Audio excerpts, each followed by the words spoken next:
Fondly remember your visits here several years ago when you were a senator, and it is a great delight to welcome you back to Jordan as the President of the United States, enjoying your second term. We are delighted with the in-depth discussions that were very, very fruitful on our strategic and historic partnership, and you have been an old friend, as has the United States for so many decades. We are very grateful to you, sir, and the administration, as well as Congress and the American people for the continuous support that has been shown to Jordan over so many years. And the U.S. assistance that has helped us throughout so many years has allowed us to get Jordan to where we are today, and hopefully will continue to help us advance our shared goals of development, security, and regional peace.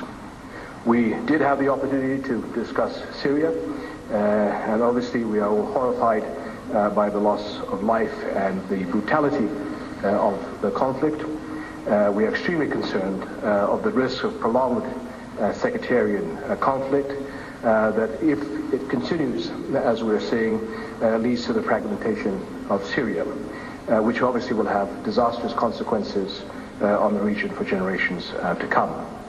Therefore, it is important to have immediate need for an inclusive political transition that ends the conflict and the threats that emanate from it. What we are facing now today, obviously, is an urgent need for international community to help in humanitarian assistance to catch up to the challenges that we are facing as the countries bordering Syria. And not only do we need to look at the ability to stockpile humanitarian supplies to the Syrian people inside their country, but also to be able to assist those that have fled. Jordan today is hosting by far the largest number of Syrian refugees. The numbers have just exceeded 460,000 Syrians. That is 10% of our population. And the alarming figures, if the rates continue as we're seeing today, will probably double by the end of the year. So for the Americans in the audience, that's the equivalent of 30 million refugees crossing into the United States, with the possibility of that going up to 60 million by the end of the year, relative obviously to our populations. The refugee camp in the north, Zati refugee camp, today is the 5th largest city in Jordan. And obviously this has added economic and financial costs due to the influx, and has further strained the economy that is already under considerable external pressures, with an unstable region, a sluggish global economy that is still recovering. But having said that, as I already alluded to, we are so grateful to the U.S. assistance in solving this enormous responsibility, and together we continue to appeal to the international community for more help to face this humanitarian calamity. We had the opportunity, obviously, to talk about the peace process, and we were very delighted by the vision and the depth of wisdom that the President showed over the past several days in his trip with the Israelis and the Palestinians. Obviously, I reiterate Jordan's commitment to the peace process and the crucial importance of U.S. leadership in resuming the Palestinian-Israeli negotiations based on the two-state solution. There is simply no other formula, no other alternative. The two-state solution is the only way to go. And if you compare that also with the radicalization of Syria, together with the impasse in the peace process, this is going to be a serious threat to an already volatile region. I believe there is a window of opportunity to make a serious push for resuming negotiations on the final status issues. But the window, I believe, is fast closing, primarily due to increasing settlement activities, and so there is no time to wait. And lastly, I had the opportunity with the Prime Minister designate to share details of Jordan's homegrown reform model and its supporting roadmap. We believe that we have a model that has a clear end goal of parliamentary government with milestones and prerequisites, built on a strong democratic institutions that guarantees checks and balances of proper democracy, an empowered parliament, and a new constitutional court. We also have a new independent elections commission, and we are looking at Jordan as a model that is evolutionary, consensual, and peaceful, and ensures pluralism, openness, tolerance, moderation, and unity, and equally as important, a level playing field. This will ensure safeguards for civil liberties and political rights, and obviously encourage political participation. Today, we're looking forward to our Prime Minister Zenere forming his parliamentary government, hopefully in the next couple of weeks, based on his consultations with Parliament, which is an extension of the same consultation process that led to his designation as a result of receiving the highest number of nominations. So I'm very proud of the progress so far. The hard work is definitely ahead of us. This is the Jordanian model. What we're saying is the third way in the Middle East. What we are saying that the Arab Spring is behind us. We in Jordan are looking now at the Arab summer for us all, which means that we all have to roll our sleeves. It's going to be a bumpy and difficult road, but I'm very encouraged with the process, and I am very excited about the future. So again, Mr. President, very welcome to Jordan. I wish you all the success in what you've been able to achieve in the past several days, and I hope that the success will continue in your visit here to Jordan. Thank you very much. Well, it's a great pleasure to be back in Jordan. I'm grateful to my good friend, His Majesty King Abdullah. Thank you for your kind words. Thank you to the Jordanian people for the extraordinary warmth and hospitality that I remembered well from my first visit as a senator. The thing I mainly remember when I came here was that His Majesty was kind enough to personally drive me to the airport. I won't tell you how fast he was going, but Secret Service I don't think could keep up. So nevertheless, we're very much appreciative for you welcoming me and my delegation. The reason I'm here is simple. Jordan is an invaluable ally. It is a great friend. We've been working together since the early years of the kingdom under His Majesty's great-grandfather, King Abdullah I, who gave his life in the name of peace. Today our partnership in development, education, health, science, technology improve the lives of our peoples. Our close security cooperation helps keep your citizens and ours safe from terrorism. Your military and police help train other security forces from the Palestinian Authority to Yemen. And I'm especially grateful to His Majesty, who, like his father, memorialized by the mosque I saw when I arrived, is a force for peace, in word and in deed. You've invested deeply and personally in strengthening the ties between our countries. And that's why you were the first Arab leader I welcomed to the Oval Office when I became president. And I very much appreciate the work we've done together on a broad range of challenges. So I've come to Jordan to build on what is already a very strong foundation and to deepen what is already extraordinary cooperation. As His Majesty mentioned, today was a chance for me to hear from him about the necessary political reforms that are underway here, and I want to commend the people of Jordan on this year's parliamentary elections, which represents a positive step toward a more transparent and credible and inclusive political process.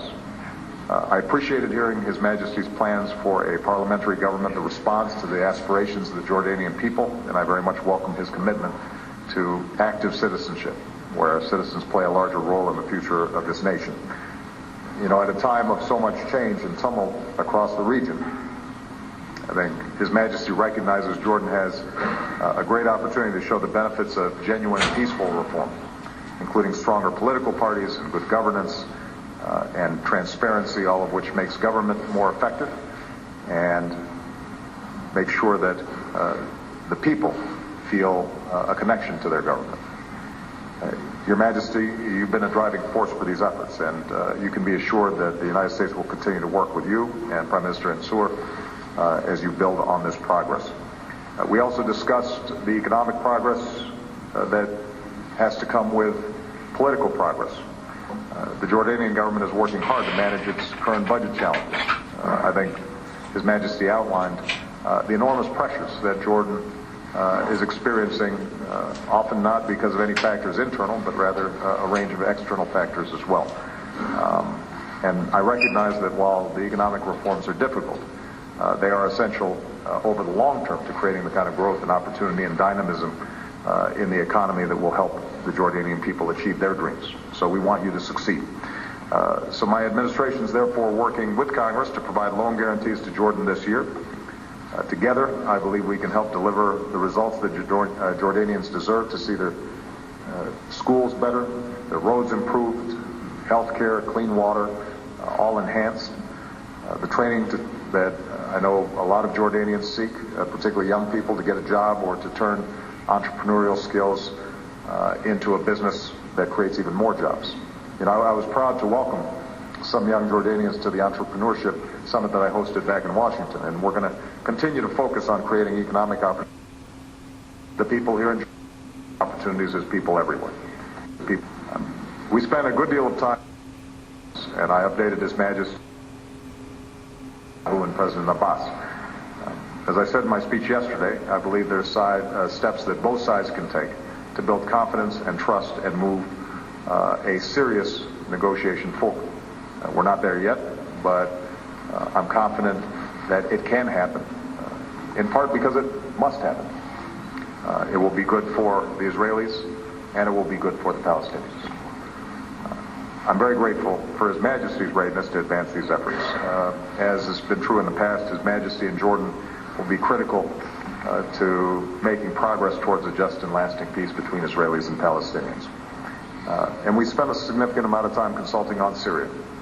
I want to commend His Majesty for his leadership, and I want to commend the Jordanian people for their compassion during an extraordinarily difficult time for their neighbors. His Majesty was the first Arab leader to publicly call on Assad to step down because of the horrific violence that was being inflicted on the Syrian people. Jordan has played a leading role in trying to begin a political transition toward a new government.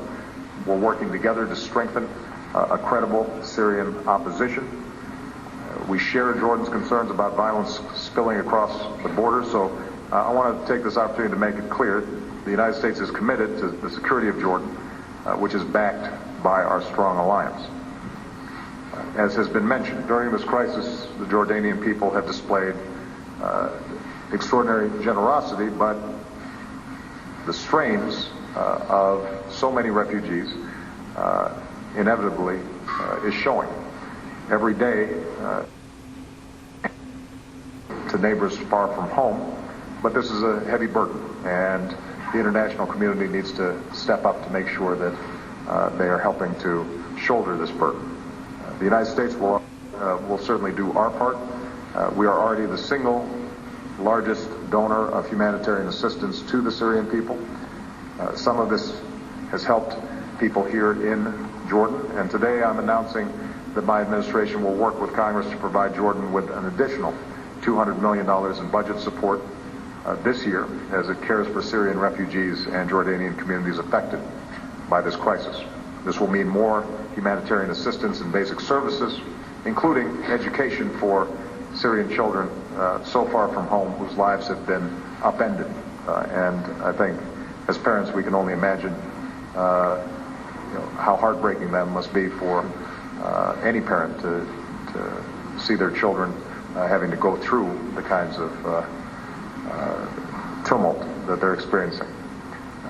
Our cooperation on Syria is an example of how the partnership between the United States and Jordan improves the lives not only of the Jordanian people, but peoples across the region. So again, Your Majesty, I want to express my great appreciation for our partnership. I want to thank you and the Jordanian people for the friendship and hospitality that they've shown me and to my fellow Americans. And just as I visited the Citadel here in Amman on my last visit, I'm looking forward to seeing Petra tomorrow, weather permitting. One of the great wonders of history that the world can experience thanks to the care and dedication of Jordan and its people. So, shukran. Thank you. Thank you. Saad.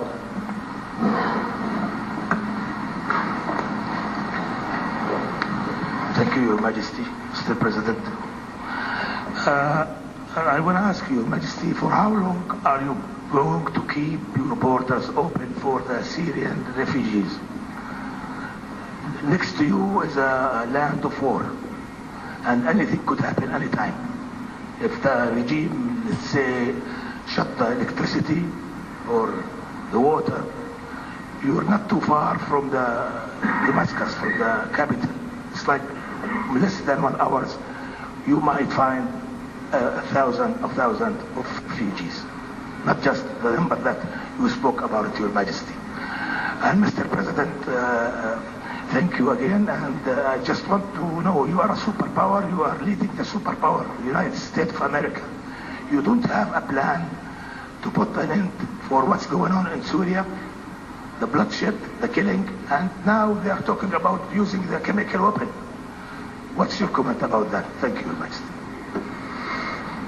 Well, first of all, Saad, the problem with refugees comes down to a humanitarian issue. I mean, how are you going to turn back women, children, and the wounded? This is something that we just can't do. It's not the Jordanian way. We have historically opened our arms to many of our neighbors through many decades of Jordan's history. So that is a challenge that we just can't turn our backs on. So that's the reality that we're facing on the ground. So Jordan has always been a safe haven to people around us through many, many decades. So unfortunately, from that point of view, refugees will continue to come to Jordan, and we will continue within our means to look after them as best as we can. The problem is obviously the burden it's having on Jordan.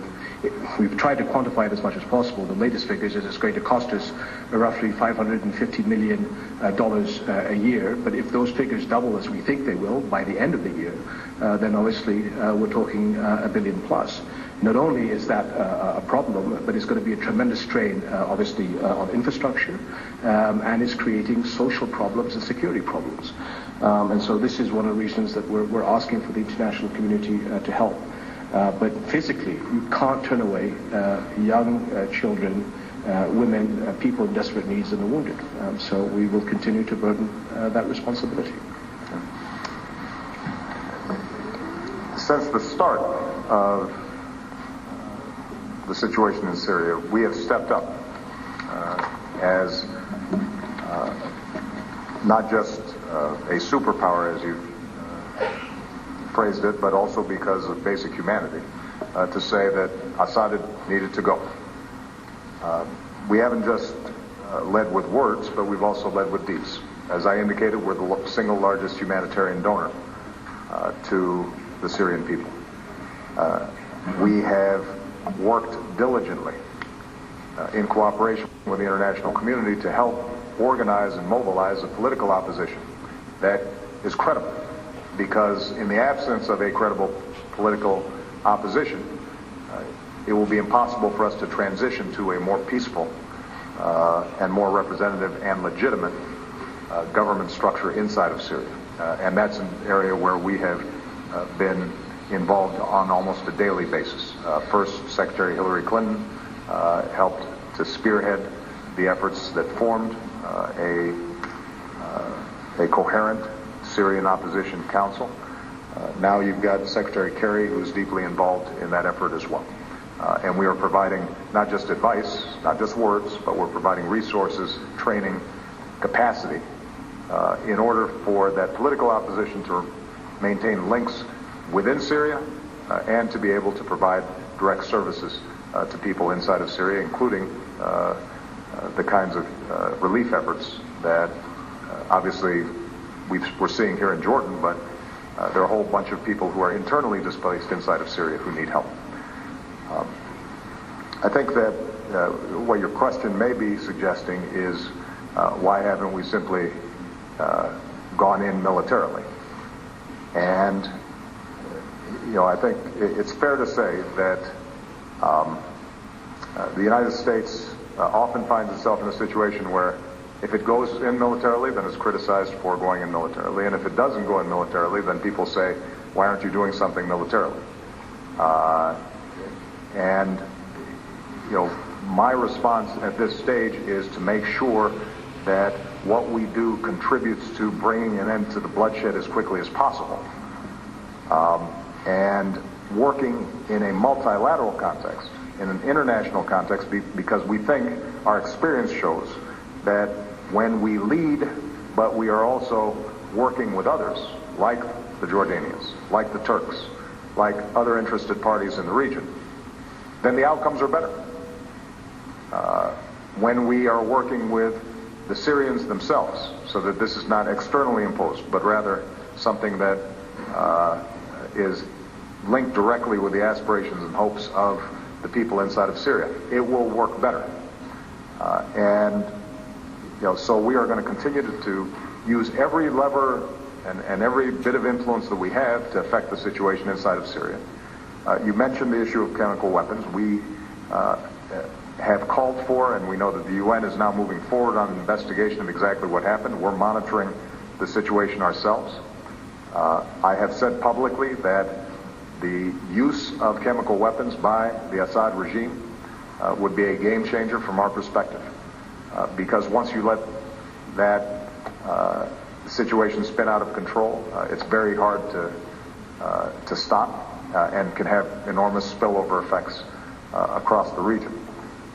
And so we are going to continue to closely consult with everybody in the region and do everything we can to bring an end to the bloodshed and to allow the Syrian people to get out of a leader who has lost all legitimacy because he is willing to slaughter his own people. And I'm confident that Assad will go. It's not a question of if, it's when. And so part of what we have to spend a lot of time thinking about is what's the aftermath of that. And how does that work in a way that actually serves the Syrian people, and by the way, serves the Syrian people from all walks of life, from all religious affiliations. Because one of the things that we know is happening in this region is that if we fail to create a model in the Arab world in which people can live side by side, regardless of whether they are Sunni or Shia or Alawite or Druze, regardless of the manner in which they worship their God. If we don't create that possibility, then these problems are going to recur again and again and again and again. I think His Majesty understands that. I think the people of Jordan understand that. And these kinds of sectarian and tribal fault lines are part of what we have to get beyond, because they don't work in a modern world. They don't create jobs. They don't put food in the mouths of children. They don't provide an education. They don't create a thriving economy. And that's going to be a central challenge, not just in Syria, but across the region. And the United States, I think, has something to say about that, because part of what makes us a superpower is because we have people of every walk of life, every background, every religion. And if they've got a good idea and they're willing to work hard, they can succeed. And that's got to be something that's more consistently spoken about, not just with respect to the Syria situation, but I think with respect to this enormous moment of both promise but also danger in the Arab world in North Africa. Julie Pace. Thank you, Mr. President. You mentioned the aftermath of the Assad regime. There's a lot of concern in Jordan and elsewhere that the upheaval in Syria is creating havens for extremism. Yep. How concerned are you at this point that extremists or jihadists could actually take over in Syria and perhaps be even worse than Assad? And I was also hoping you could give us some insight into how you brokered the call today between Prime Ministers Erdogan and Netanyahu, and how much of their willingness to talk do you think is actually driven by the urgency in Syria? And Your Majesty, you have offered Assad asylum, which he rejected. Does that offer of asylum still stand? Thank you. Well, I am very concerned about Syria becoming an enclave for extremism, because extremists thrive in chaos. They thrive in failed states. They thrive in power vacuums. They don't have much to offer when it comes to actually building things, but they're very good about exploiting situations that are no longer functioning. They fill that gap, and that's why I think it's so important for us to work as an international community to help accelerate a political transition that is viable, so that a Syrian state continues to function, so that the basic institutions can be rebuilt, that they're not destroyed beyond recognition, that we are avoiding what inevitably becomes Syrian or sectarian divisions, because by definition, if you're an extremist, then you don't have a lot of tolerance for people who don't share your beliefs.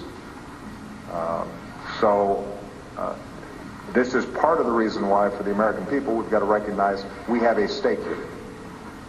We can't do it alone, and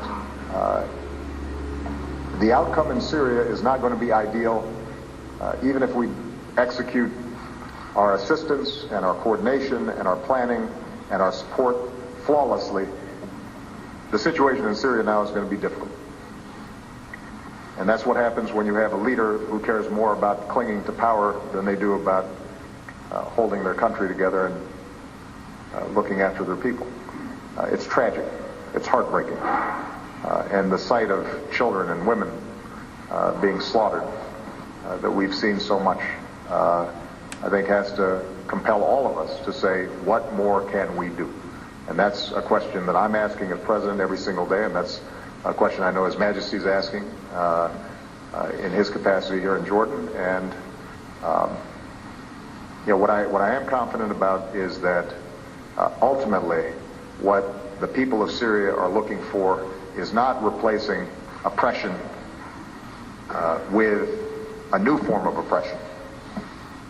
What they're looking for is replacing oppression with freedom and opportunity and democracy and the capacity to live together and build together. And that's what we have to begin planning for now, understanding that it is going to be difficult. Something has been broken in Syria, and it's not going to be put back together perfectly immediately anytime soon, even after Assad leaves. But we can begin the process of moving it in a better direction, and having a cohesive political opposition, I think, is critical to that. With respect to the conversation that took place between Prime Minister Netanyahu and Prime Minister Erdogan, I have long said that it is in both the interests of Israel and Turkey to restore normal relations between two countries that have historically had good ties.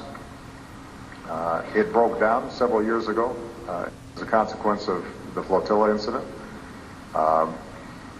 For the last 2 years, I've spoken to both Prime Minister Netanyahu and Prime Minister Erdogan about why this rupture has to be mended, that they don't have to agree on everything in order for them to come together around a whole range of common interests and common concerns. During my visit, it appeared that the timing was good for that conversation to take place. I discussed it with Prime Minister Netanyahu, and both of us agreed that the moment was right. And fortunately, they were able to begin the process of rebuilding normal relations between two very important countries in the region. This is a work in progress. It's just beginning. As I said, there are obviously going to still be some significant disagreements between Turkey and Israel, not just on the Palestinian question, but on a range of different issues. But they also have a whole range of shared interests, and they both happen to be extraordinarily strong partners and friends of ours. And so it's in the interest of the United States that they begin this process of getting their relationship back in order. And I'm very glad to see that it's happening. I think the question about asylum is something that Assad has to answer himself. First, is he interested in asylum, and would he be interested in coming to Jordan? And obviously, from our point of view, is we're saying that we need an inclusive political transition as quickly as possible. So if the issue of asylum ever came up, that's something that I think all of us would have to put our heads together and figure out whether or not, if that sort of ends the violence quickly, is something worth pursuing. So that's a question that's slightly beyond my pay grade at this stage. But something that I'm sure if it ever came up would be something that we've discussed at the level of the international community. Samir? Thank you, Your Majesty. Your Majesty, last year, Jordan managed to break the impasse in the peace process by hosting the Amman talks, bringing Israelis and Palestinians together at the negotiating table. Now, there was no follow-up to that. Do you have anything in mind, or are you going to have any similar effort? And Mr. President, would you support any such effort, particularly that we know that the two sides need to be prodded back to the negotiating table? Thank you. Well, Samira, at this stage, obviously, last year we kept Israelis and Palestinians, or the dialogue going, simply because we wanted to keep the process alive as much as we could, knowing full well that we were waiting for this opportunity. The President has, I think, finished a very successful visit to both the Israelis and Palestinians. We have been in close contact with State Department leading up to this visit. And I think Secretary Kerry has been very right in keeping expectations low, so that what I call the homework stage is still in effect. Obviously, we're all consulting at this stage of how to build on this visit, and I believe that as we all share notes, we'll have a better understanding over the next several weeks what is the next step. Jordan's role is to be there as a facilitator and support to both Israelis and Palestinians to bring them closer together, so that I believe in the next several weeks to this next several months, we'll have the homework or the framework that allows both sides to come together and move forward. So Jordan obviously will welcome hosting Israelis and Palestinians together if that's what they want.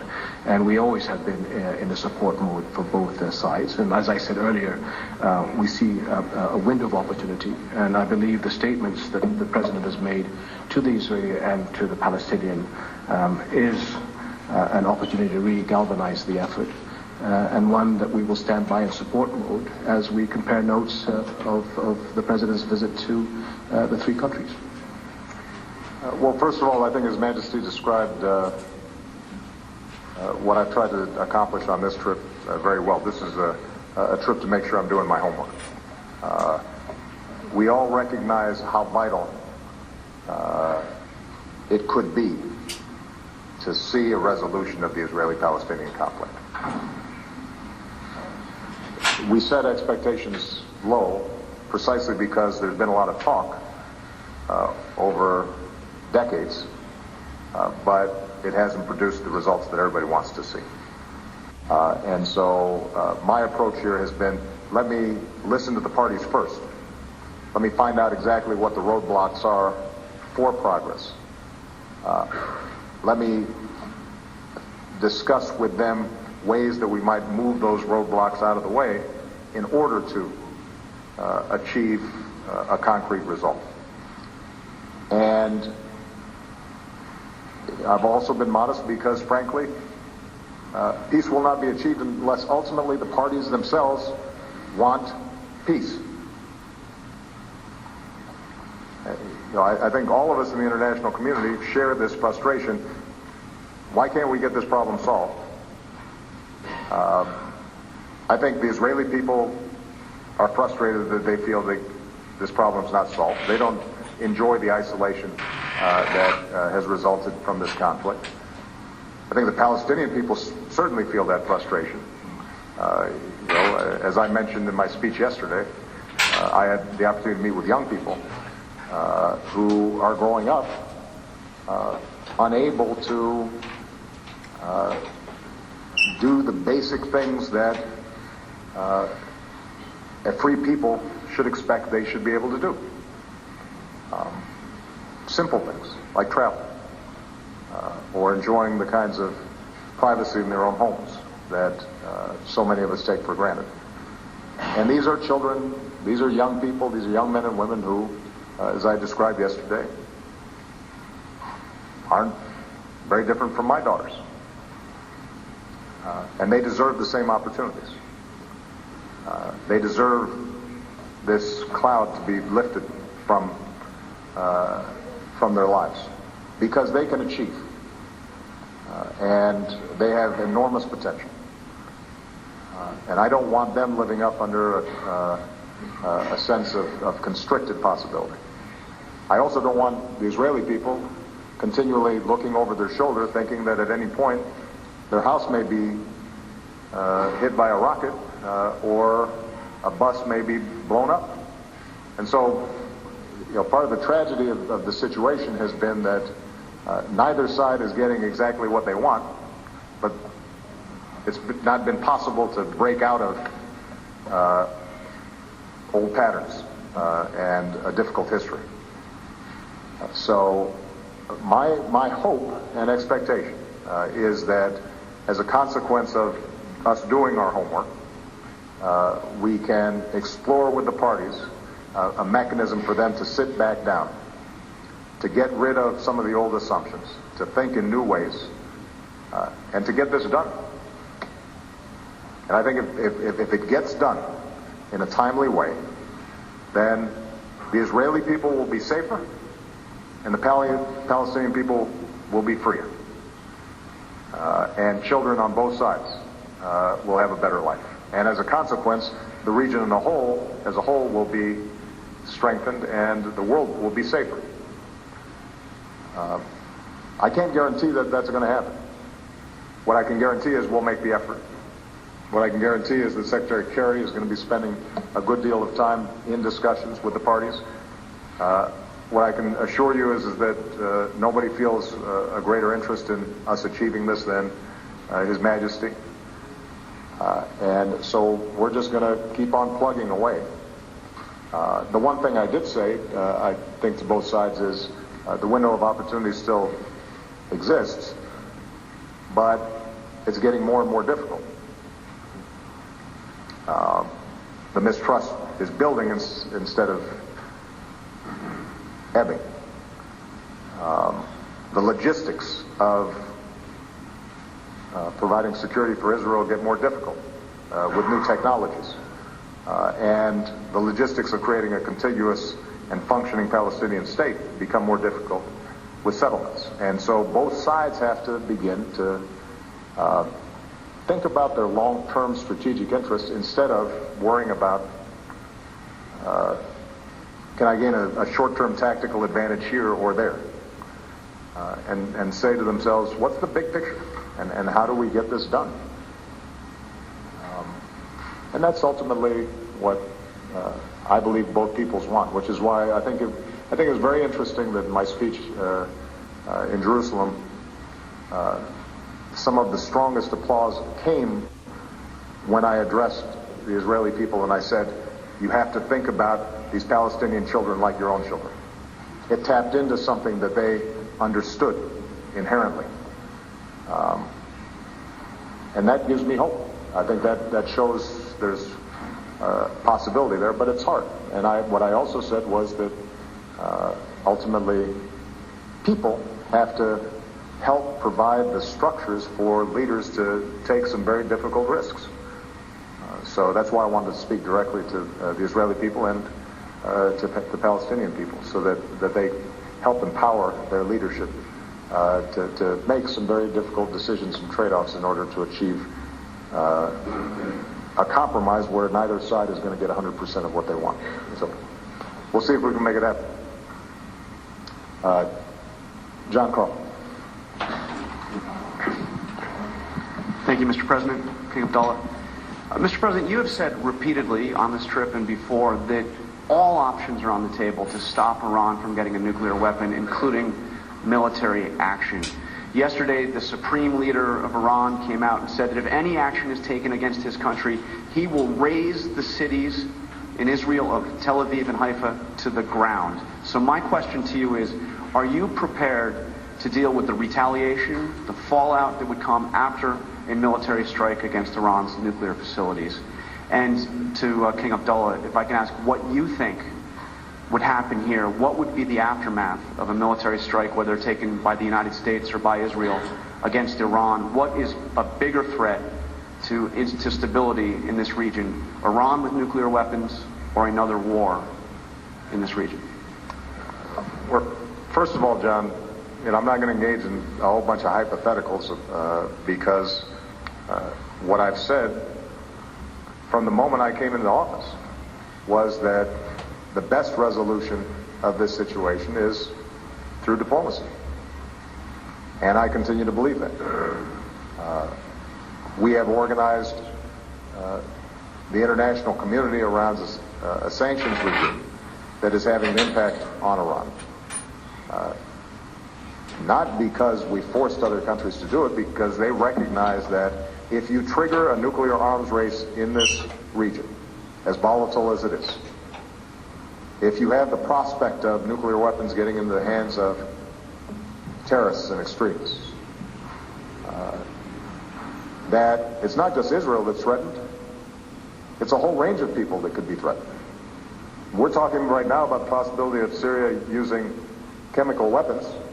What would be the conversation if Syria possessed nuclear weapons? So this is not just a problem for Israel. It's not just a problem for the United States.